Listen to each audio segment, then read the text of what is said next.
చాలా కాలం తర్వాత నీ మొహం కళకళ్ళాడిపోతుంది.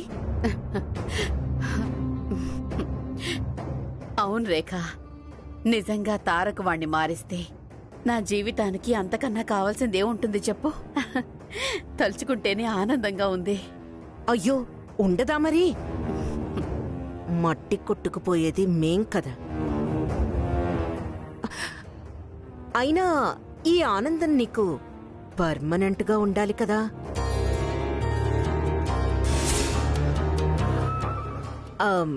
అంటే నేనేం నీ మీద కోపంతోనో నీ సంతోషాల మీద అసూయతోనో అంటలేదు. నీ పరిస్థితి మీద అయ్యో పాపం అన్న జాలితో, తోడి కోడలి కష్టాల మీద సానుభూతితోనే అంటున్నాను.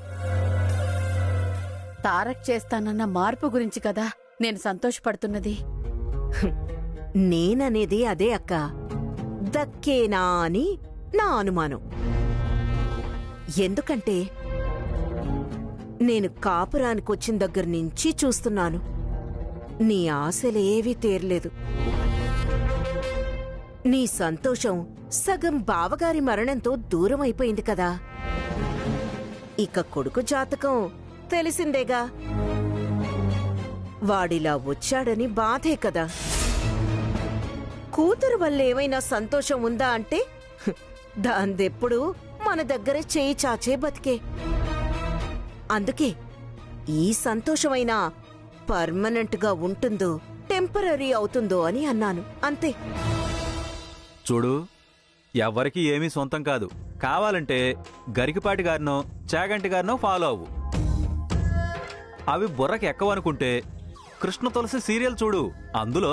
హలో, ఆపుతారా? సీరియల్ గురించి చెప్పకుండా మాటే మాట్లాడలేరా?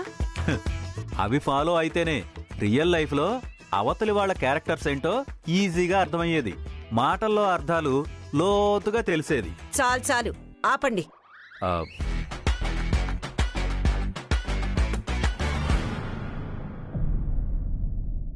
వదినా, నువ్వేం ఫీల్ అవుకు. తూతూ పిట్ట ఉత్త తూతూ అంటూనే ఉంటుంది. అదేం రాతలు మార్చలేదు, కాలాన్నేం ఆపలేదు. కన్నీళ్లు ఎవరి దగ్గర పర్మనెంట్ గా ఉండవు. తారకరాముడు మాట తప్పడు. ఇక నుంచి నీకన్నీ మంచి రోజులే. ధైర్యంగా ఉండు.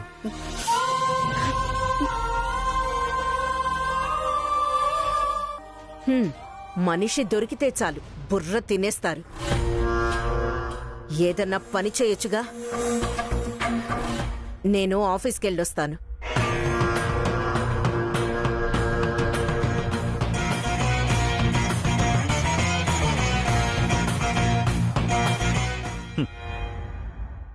బాధ్యతలు పిల్లలకు అప్పజెప్పాక దీనికి ఆఫీసులో ఏం పని? వంకలు పెట్టకుండా ఉండలేరు. వెళ్ళు వెళ్ళు, వెళ్ళి వేలు పెట్టు, ఎప్పుడో విరిచి పంపిస్తారు.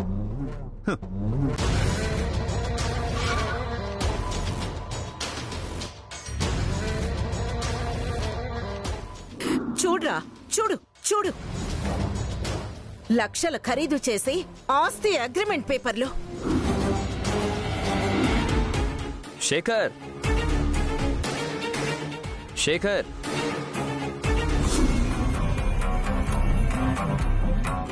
మాటిచ్చిన వాణ్ణి నేనున్నాను పెద్దమ్మ.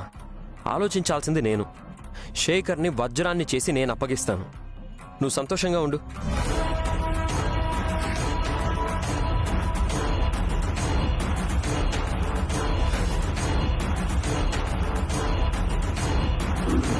తెలియక తెచ్చాడులేమ్మా. అయినా వాల్యుబుల్ పేపర్స్ లాకర్లో పెట్టుకోవాలి కదా.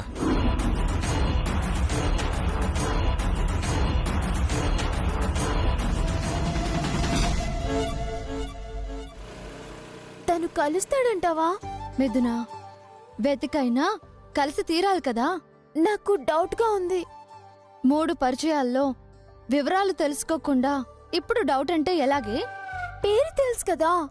ఆ పేరు లక్షల మందికి ఉంటుంది. అయినా అనుమానాలు వెళ్లే పనికి ఆటంకాలు అంటారు. అవన్నీ వదిలి. ఒకవేళ కలవకపోతే? ఇంత ఇంట్రెస్టింగ్ గా తయారయ్యావు. ఈ అలంకారం చూడ్డానికైనా కలిసి తీరాలి. నీ ప్రేమ నిజమైతే, దేవుడు రాసి పెడితే ఖచ్చితంగా కలిసి తీరుతారు. దేవుడా దేవుడా దేవుడా దేవుడా దేవుడా దేవుడా దేవుడా దేవుడా దేవుడా.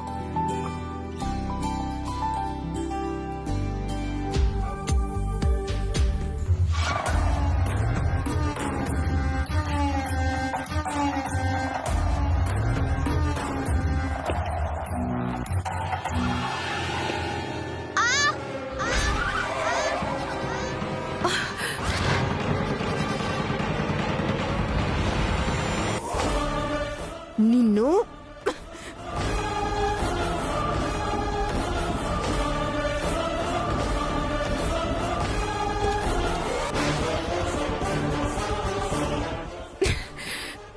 రే ఏంట్రా అసలు నీకు బుద్ధుందా?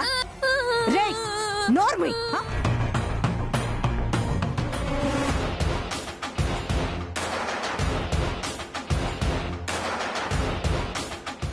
ఎందుకు ఆపే వైషు?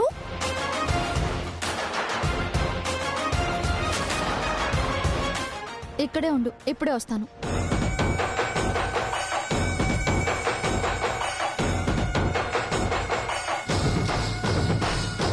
మళ్ళీ ఆడతావా?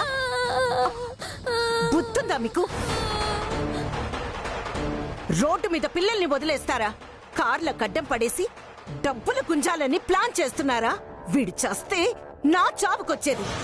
అంత గతి లేనోళ్ళు పిల్లల్ని కనడం ఎందుకు?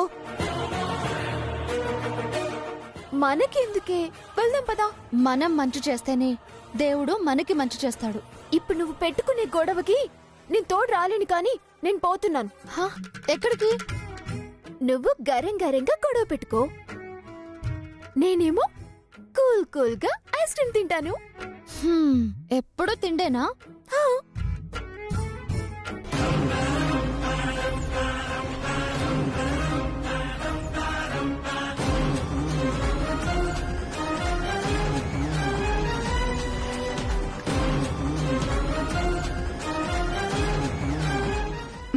ఏరా రోడ్డు దాటేటప్పుడు అటు ఇటు చూసుకొని రావద్దా?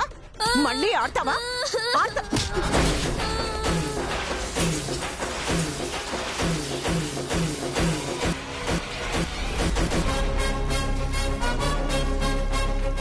హో, నీది కూడా ఈ లేబర్ ఏరియానేనా? మేడం, మాటలు అదుపు దాటితే అనుభవాలు మళ్ళీ మళ్ళీ రిపీట్ అవుతాయి.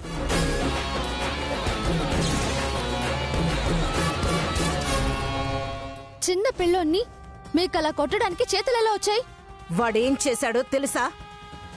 చిన్నోడు చూడకుండా రావటం తప్పే కావచ్చు, కానీ బుద్ధి జ్ఞానం లేకుండా ట్రాఫిక్ రూల్స్ పాటించకుండా 30 km స్పీడ్ ఉన్న దగ్గర 70, 80లో వచ్చారు కదా. రావడం మీది కాదా తప్పు? తప్పు చేసింది మీరు. అది వదిలేసి ఈ అబ్బాయిని కొట్టడం డబ్బుల కోసం ప్లానా అని వీళ్ళందరినీ అనడం, గతి లేని వాళ్ళు కనడం, ఎందుకలా మాట్లాడటం అదేమైనా సంస్కారమా? ఏయ్, నీకనవసరం. ఇక్కడి నుంచి వెళ్ళు. మేడం, మనిషిగా తప్పు చేస్తే నిలదీయడం నా ధర్మం.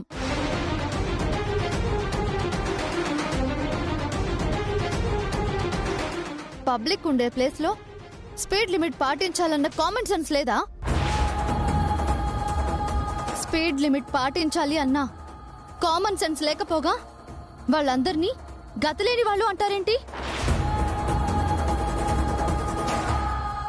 చూడండి, ఇప్పుడు జరిగిన దాంట్లో పిల్లాడిది ఎలాంటి తప్పు లేదు. తప్పంతా ఓవర్ స్పీడ్లో వచ్చినా ఈవిడదే. డబ్బు ఉంది అన్న అహంకారంతో వీడిని కొట్టడమే కాకుండా మిమ్మల్ని అందరినీ తిట్టడం ఈవిడ మరో తప్పు చేసింది. ప్రతి తప్పుకు శిక్షే న్యాయం. ఏమంటారు మీరందరూ?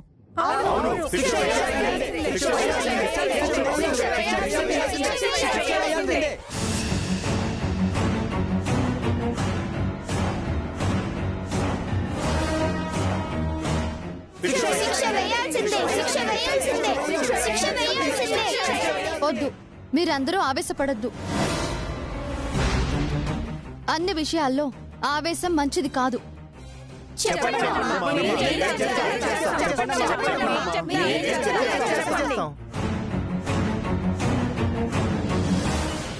తప్పు తెలుసుకునేలా చేయాలి, మాట జారకుండా చేయాలి.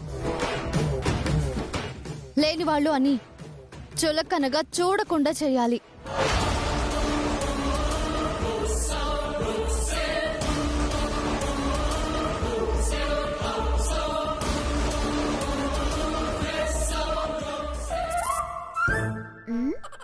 అన్నీ పోసుకుంటుంది, టైం వేస్ట్ చేస్తుంది.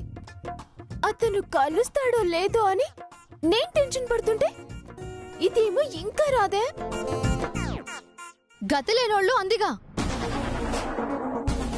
వాళ్ళు మత్తులు ఎలా పోగొడతారో ఈవిడికి తెలియాలి. అహంతో మోసుకుపోయినా ఈవిడ కంటి పొరలు తొలగించాలి. డబ్బుతో శాసించడం అన్న పొగరు అణచాలి. డబ్బు వెనకాలే పరిగెత్తే వీళ్ళకి మనుషుల విలువ తెలిసి రావాలి. ఈవిడికి స్పీడ్ బ్రేకులు వెయ్యాలి. మీకు జీవితాలు పడగొట్టి సంతోషపడటం అలవాటు కదా. కారుతో గుద్ది డబ్బుల కట్టలు విసిరేయడం మీకు ఫ్యాషన్ కదా. ఇప్పుడు ఈ కట్టలు గాలిలో విసురుతూ వాటి మీద ఎగురుతూ వెళ్ళండి. కారుకున్న టైర్ గాలి తీయడమే కరెక్ట్ పనిష్మెంట్. కారు సాగదు, స్పీడు ఉండదు. ఏయ్! ఏయ్, ఆగండి ఆగండి.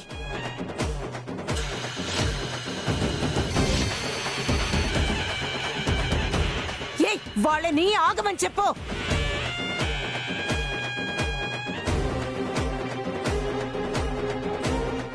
నాకు ఎప్పుడన్నా దొరక్కపోవు. తప్పు చేసి తలొంచి నిలబడాలా? అస్సలు దొరకను. మేడం, ఇప్పటికైనా మీ తత్వం మార్చుకోండి. లేకపోతే చట్టం ముందు దోషిగా నిలబడాల్సి వస్తుంది.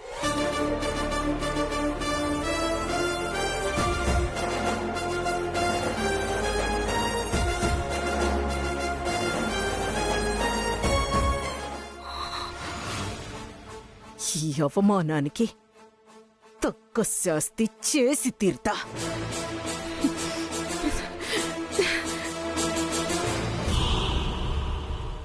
ఎవరితో గొడవ పడ్డావు?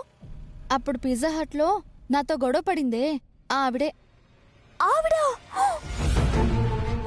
అప్పుడేమో ఉద్యోగం తీయించింది, ఇప్పుడేం చేస్తుందో? ఎందుకే వెళ్ళి వెళ్ళి సమస్యల్లో తలదూరుస్తావు? తప్పుని తప్పు అని ప్రశ్నించలేనోళ్ళు ఎంత మేధావులైనా పుట్టుక వృద్ధులతో సమానం. కొటేషన్ చెప్పకే, ఇది జీవితం. దానికోసం పోరాడాలే. వాళ్ళు డబ్బున్నోళ్లే, ఏమైనా చేస్తారు. మనమేంటో తెలిసి రావాలనే అందుకే అలా చేశాను. ఆత్మస్థైర్యమే మనలాంటి వాళ్ళకి బలం. భయానికి అలవాటు పడితే బతుకులో ముందుకు సాగలేము. ఏమైనా చేయనివ్వవే, భయపడే ప్రసక్తే లేదు. అసలు ఇలా ఎందుకు జరిగింది మేడం? అన్ని టైర్లలో గాలి ఎలా పోయింది? ఒక పొగరుపోద్ది నాతో పోటీపడి పబ్లిక్ లో లేబర్ పంచాయతీ చేసి గెలవలేక ఇలా అక్కసు తీర్చుకుంది.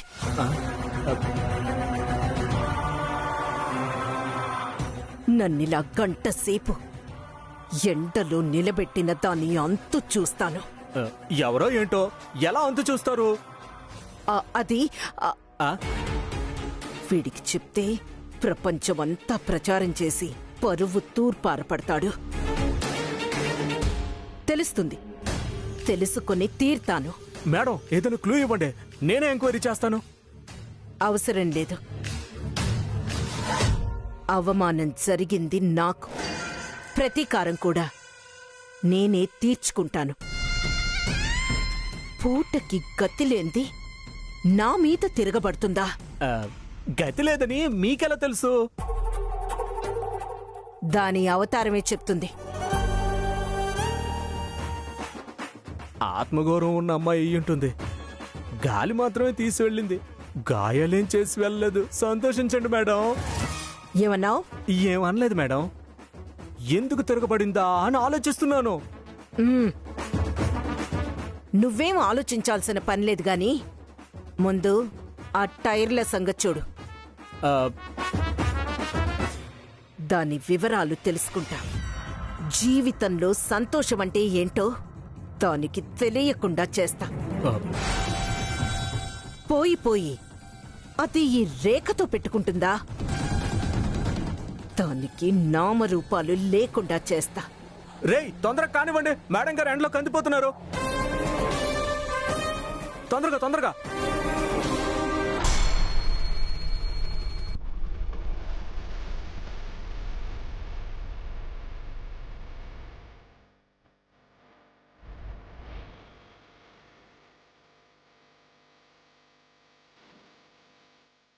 మిథున, ఇంకా ఆ విషయం వదిలే. మనం రావాల్సిన ప్లేస్కి వచ్చేసాము. మనకిప్పుడు మన పని ఇంపార్టెంట్. పద.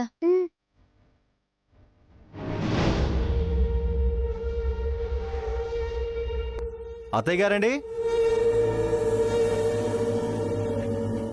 అత్తయ్య గారండి, అత్తయ్య గారు,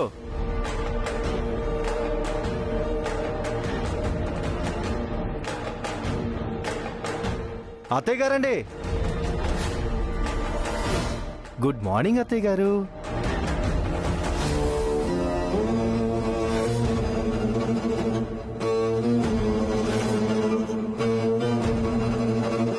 అమ్మ మాలిని, ఏమైందమ్మా? అల్లుడు కూతురు ఇంటికొస్తే ఇదేం ప్రశ్న అత్తయ్య గారు? రామ్మా, రండల్లుడు గారు అంటూ సాదరంగా ఆహ్వానించాలి. చల్లటి మంచినీళ్ళు ఇవ్వాలి కానీ. అది కాదు బాబు. అర్థమైంది, మీరింకా పాత జ్ఞాపకాల్లోనే ఉన్నారు. మారాయి అత్తగారు, రోజులు మారాయి. మీ అమ్మాయిని నేనిప్పుడు తిట్టడం లేదు, కొట్టడం లేదు. శాడిజం పూర్తిగా చంపేసుకున్నాను. తన్ని కారులో తీసుకొచ్చాను, సామాన్లన్నీ నేనే మోసుకొచ్చాను. ఆ, కూర్చోండి బాబు. కూర్చుంటాను అత్తయ్య, తప్పకుండా కూర్చుంటాను. బావమరిది గొప్ప స్థానంలో కూర్చున్నాడని తెలిసి అభినందించి హాయిగా స్థిమితంగా కూర్చుందామనే వచ్చాను. అయితే కూర్చోవడానికి ముందు చిన్న కండిషన్. కండిషనా? ఏంటది? వారికి 50 లక్షలు కావాలంటమ్మా. 50 లక్షలా? కోట్లకు కొడుకు వారసుడైతే లక్షలా అని నోరు తెరిస్తారేమో అత్తయ్య గారు. లేనప్పుడు ఎలాగో లేదు, ఉన్నప్పుడు అదే ఎక్స్ప్రెషన్ అయితే ఎలా? అయినా ఇది నా అవసరం కోసం కాదు. అన్నయ్య రిచ్ పొజిషన్లో ఉండి చెల్లెలు పూర్గా ఉంటే బాగోదని కాస్త రేంజ్ చేంజ్ చేద్దామని. అయినా అంత ఎలా అనేగా? కోట్లకి అధిపతి, లక్షల్లో లెక్క. చారెడు చిక్కు మీద అంగుళన్నర సంతకం చాలు, మ్యాటర్ సెటిల్ అయిపోతుంది. లేకపోతే మీ మాలిని ఇక్కడే సెటిల్ అవ్వాల్సి ఉంటుంది. అందుకే లగేజ్తో పాటు తీసుకొచ్చా. అది కాదు అల్లుడు గారు, మీరు పాత పేద మాటలు వద్దు, అలా దీనంగా చూడకండి. కోట్లల్లో కొత్త మాటలు చెప్పండి. అడిగింది అరేంజ్ చేస్తే మీ అమ్మాయిని డబ్బుల్లో పెట్టి చూసుకుంటా. కన్నీళ్లు చెక్కిళ్ళ మీదకి కారకుండా కళ్ళల్లో పెట్టుకుని చూసుకుంటా. కంటతడితో చెంగు తడవకుండా ఈ కొంగున ముడేసుకుని కూర్చుంటా. ఈ గుండెల్లో దేవతలా పెట్టుకుని మాలినాయ నమః, మంచి భార్యాయ నమః, ఏటీఎం కార్డాయ నమః, రికరింగ్ డిపాజిట్ ఆయ నమః, మంత్లీ ఇన్కమ్ స్కీమ్ ఆయ నమః అంటూ పూట పూట ప్రేమగా అష్టోత్తరం జపిస్తా. లేకపోతే దీని బ్రతుకు శివాలయం, నా బ్రతుకు మంత్రాలయం. వస్తానత్తయ్య గారు.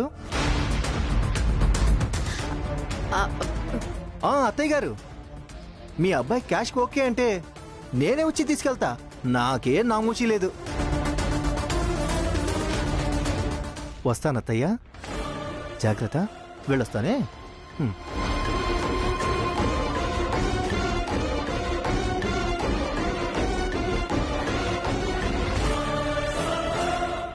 నువ్వు కన్నీళ్లు పెట్టడం కాదు, నా కన్నీళ్లు తుడు, నా కష్టాలు దూరం చేయి. ఎంతకాలం అన్నయ్య లేడని బాధలు భరించాను. ఇంకా ఎన్నేళ్ళు నరకం అనుభవించాలి? తనొస్తే నా ప్రాబ్లం సాల్వ్ అవుతాయన్న ఆశతోనే బతికాను. వచ్చి రాగానే చెప్పొద్దన్నావని ఆగాను. ఇంకా నా గురించి అన్నయ్యకి చెప్పలేదా? నా సమస్యకు సమాధానం దొరక్కపోతే భరిస్తూ బతకడం నా వల్ల కాదమ్మా. అమ్మ మాలిని, అంతలేసి మాటలు మాట్లాడకమ్మా. అన్ని సమస్యలకి ఆ దేవుడే మంచి దారి చూపిస్తాడు. దేవుడు దారి చూపించడం ఏంటమ్మా? ఇన్నేళ్ళు అన్నయ్య కోసమే కదా ఎదురు చూసింది. మరి దారి చూపించడా? వాడి పరిస్థితి వాడికే కాదు, నాకు నానమ్మకి కూడా అర్థం కావడం లేదు.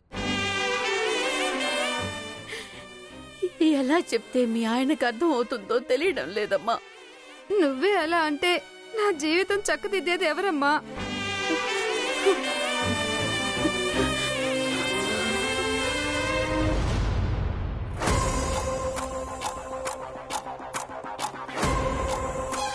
Good morning. నమస్తే. Good morning. Good morning. Good morning. తమ్ముడు, ఇక నుంచి ఈ క్యాబిన్ నీది. క్యాబినా? క్యాబిన్ ఏందే? తినే క్యాబేజ్ లాగా? అంటే ఈ గది అన్నమాట. అట్టనా? బాలే బాలే బాలే బాగుందా? ఈ చైర్ కూడా నీదే.